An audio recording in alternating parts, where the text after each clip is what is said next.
Hello, I'm Alex, and I'm here with. Mr.Melson. And today I'm going to be interviewing him. First, we can start off with why did you want to start working in the film industry? It actually started in high school when I wanted to be in theater. And what happened was I thought I'm probably not going to have a career in theater, so I kind of gave up on it. And then years later, I saw and cast for an independent film as an actor.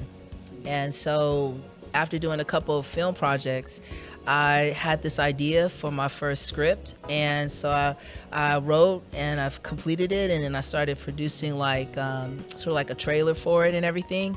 And just, I don't know, it just kind of like, it's something that it chooses you, I had an interest in it, but at the same time, I didn't think I would be good enough or something like that. And then years later, like here I am, like 100%, not only just teaching and stuff, but just also still looking for my break. You know what I'm saying? As a writer, maybe like a director. I mean, any aspect of film production that I could be involved in, I'm still looking for those opportunities. So yeah, so that's it.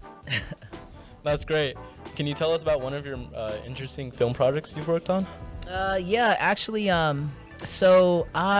this past year, like in August, I was pulled in to be the editor for a film that premiered at the AMC Theater over off of in Town Square. Okay, and so this film was funded. It was well funded, and it was the first project that I was just hired to be an editor, and so I was paid and all that stuff, and it was so much work. Like, I literally slept about 3 hours a day for I don't even know, maybe a month or something like that.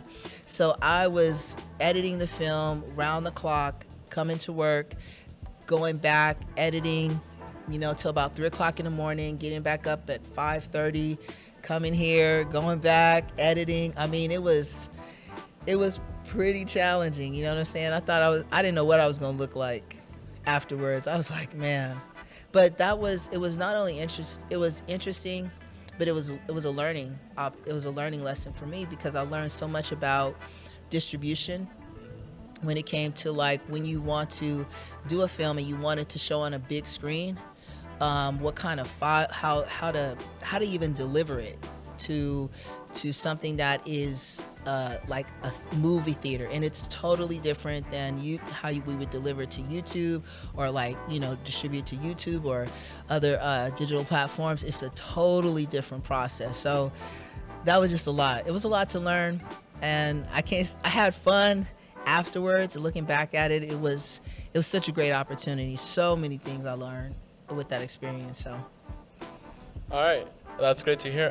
Last question. Can you tell us about a few things that you wish you knew before entering the film industry? Yes, I can. Okay. First of all, you're going to spend more money than you make for the first few years, because you literally you pay to learn. Whether it's your own money that you're sort of funding your own projects, your passion projects with, or maybe you get some people to help you, and just like you want to, make sure they have some food, so you pay for, you're like, hey, I'll buy lunch or whatever, and you get, you're getting help that way, or you're paying in that way. You start purchasing equipment, things that you can use to sort of move the project along. And so, I didn't realize even small things cost something. There's some kind of cost to it. And that literally separates those who are just think it's cool to do versus those who are really committed and passionate about it. You know what I'm saying? Like, even though it costs, and you're like not even making enough money to really do this thing, but you find the money and you find the time and you find the people and you find the resources, and you just start problem solving. But what I wish I would have learned is, what do you spend money on? Like, what are the things that you should invest in first? And if anybody would have, I probably wouldn't have believed it, but literally one of the most essential things that you're going to need to purchase has to do with storage, literally, or your device that you edit on, because you can literally use like even older cameras to film something or record something. However, to be able to edit it and then store all of that information, that's the part that most of us don't even think about, because it's the end thing. It's the end part of it, right? And so I learned that the bigger the bigger the project, the bigger the storage, the bigger the cost. Like for instance, what we use, we have a 10 terabyte external hard drive, right? That sits over there. That alone costs $500. Okay, and all it does is sit there with a little blinky light, and that's it. It just is like, you would never think that thing costs $500, you know? And that's not one of the higher end one where we're gonna use it to like constantly have data transferring in and out, exporting and importing, right? So the ones that you want that are gonna help you to, you know, process a lot of information, large amounts of data with those like 6K footage. Imagine we do 4K, right? And some of the issues that we face.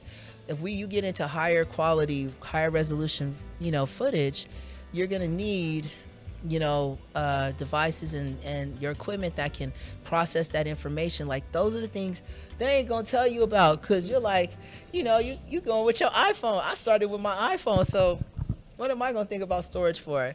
You know what I'm saying? I shot my first content using my phone. That's where I started, and I just built up from there. And so, you know, these are the things that, you know, you learn afterwards, but you wish you knew before.